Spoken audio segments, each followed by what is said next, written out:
Hello everyone. It's James again.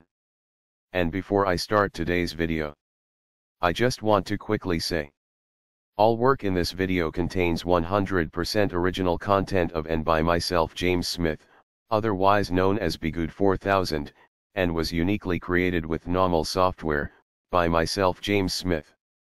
As I purchased commercial rights from NAWMAL to produce my unique and original video with this software. Commentary is uniquely my own thoughts, feelings, and expressions. Now that I have that out of the way, I do hope your day is going better than fantastic. And your journey to self-betterment is going better than fantastic as well. Today I want to talk about something very important. Because it's something you might be hearing a lot about in a variety of channels. And that's the definition of a high-value partner. And the many things that surround such a topic. So I think it would be a good idea to discuss this from the side of the narcissist. And the side from someone that doesn't want to have a relationship with a narcissist or some other form of a toxic person. But someone that wants to try to do their best. Yes. Making mistakes along the way in their journey of life. But doing their best to try to put their best foot forward. You see, the world is rapidly changing. Very rapidly. And with these things are certain norms in our society. Some possibly for the bad, unfortunately. You see, though, I believe everyone has the right to say what they want. That's why I like to talk about certain things like this high-value topic. To attempt to shed some light on it.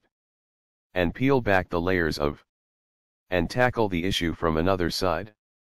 Because though someone with this high-value message has the right to say what it is they say, there's a great many that might end up in a world of hurt if they pick a partner based on certain superficial so-called high-value standards.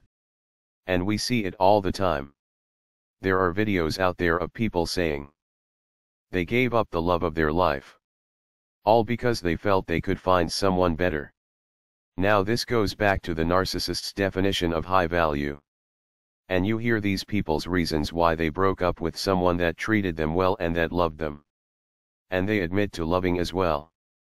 The two main reasons why they ended such a relationship is because they wanted to find someone that made a lot more money. And when I say a lot, I mean a lot. And the second reason is they said they were bored. Now let's look at the three main things that narcissists see as high value in a life partner. The first is narcissistic supply. And for those of you that are new that don't know what narcissistic supply is. Narcissistic supply is the energy they get from the pain, confusion, sorrow, anger, and misery from others. Now doesn't this tie in with being bored? If you ask anyone that has dated or if they were married to a possible narcissist, and they will likely tell you the possible narcissist they were with got bored extremely easy.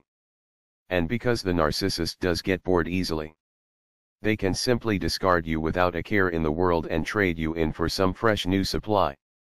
Narcissists also look to see if you will provide them with a financial gain of some kind. No matter it be long-term like trying to get your house out from under you. Or even insurance monies. All the way to the short-term like getting free meals, trips, and other gifts.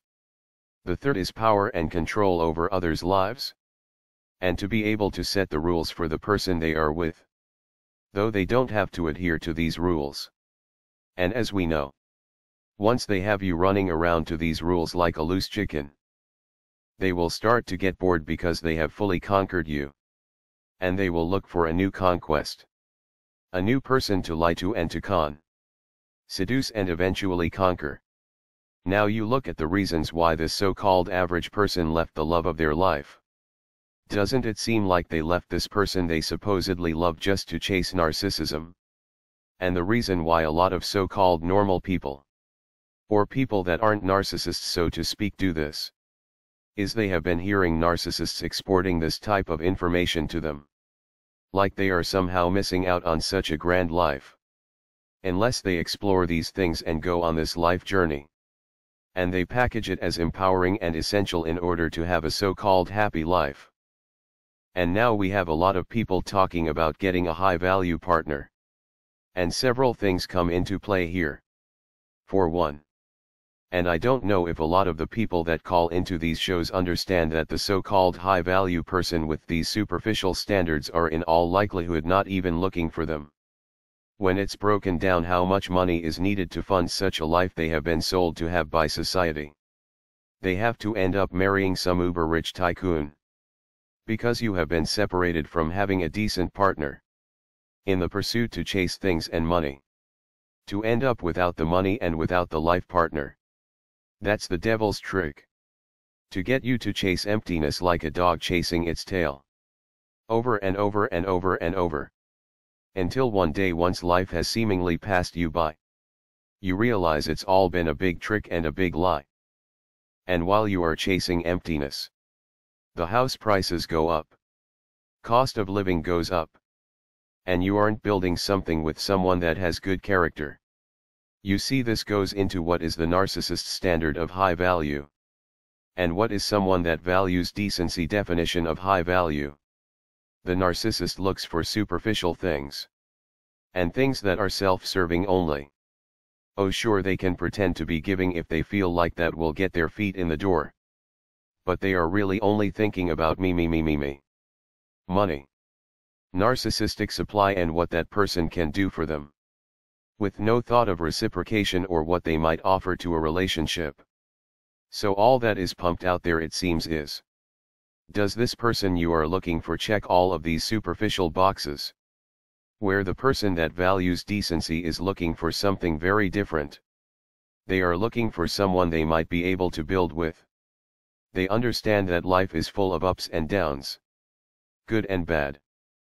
Money and no money. Yes. Sure, they might find it nice that someone has a good job. Or is hard working. But character means more to this person than the money does. You see. When someone picks a life partner solely based on money, they are building that relationship's foundation with sand, so to speak. It might look good. But a good gust of wind can come along and blow it all away. And then you are left with nothing. Literally nothing. And then you have chaos. And then you don't have a relationship. You see, the Bible talks about hard work and doing well to prosper, with the Most High leading the way so you might be able to meet your family's needs.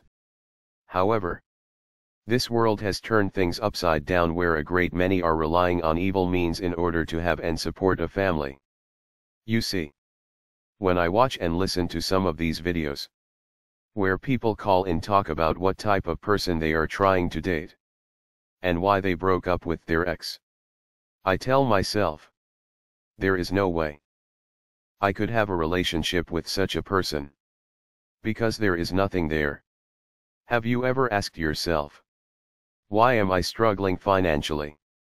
I think to myself, if I would have struck it rich years and years ago, I'm pretty sure I would have gotten used even worse than I was used by Susie, my ex, and others.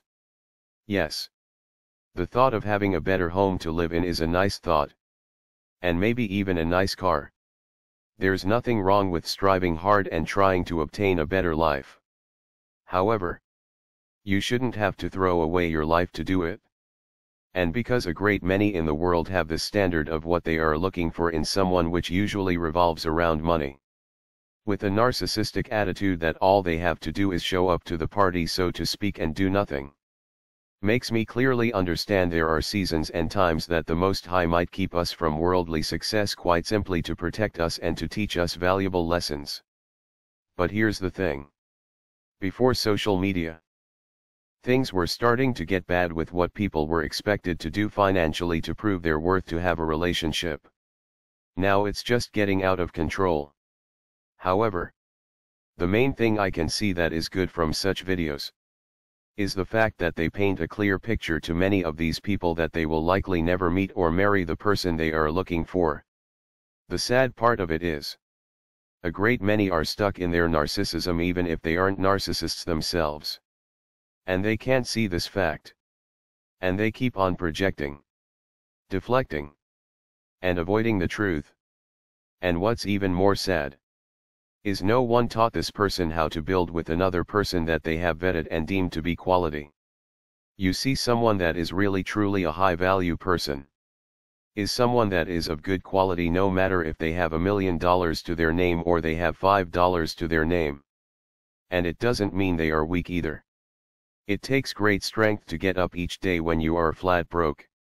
To try. And to try again in the arena of life. And for some of us that grew up in homes with narcissistic parents or a narcissistic parent, we are sink or swim on our own. Just us and the Most High. Getting up every day to try our best. God can bless who He chooses to bless with money. It's up to Him. We can work our entire lives and never ever make it the way we had hoped. Or one day we might hit it big financially. But that money doesn't make you high value. It's what's inside that counts.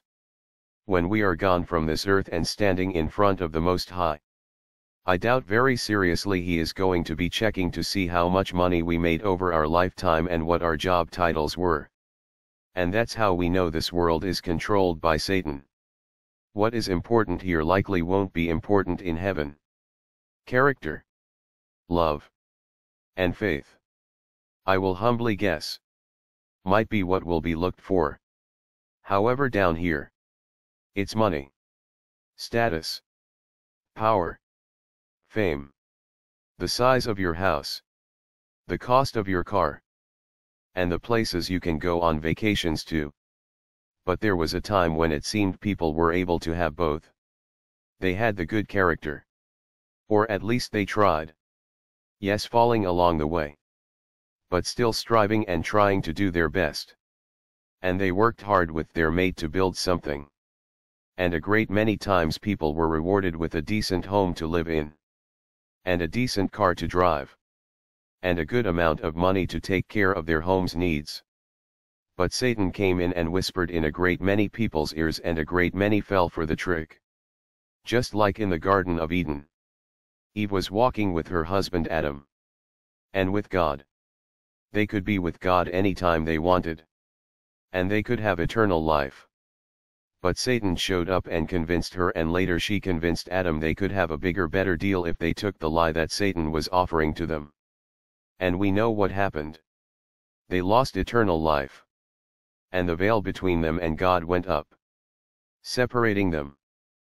You see, when Satan shows up with a lie, the end result of that lie is usually separation. Separation from those that really care about you and love you the most. I have a question for you.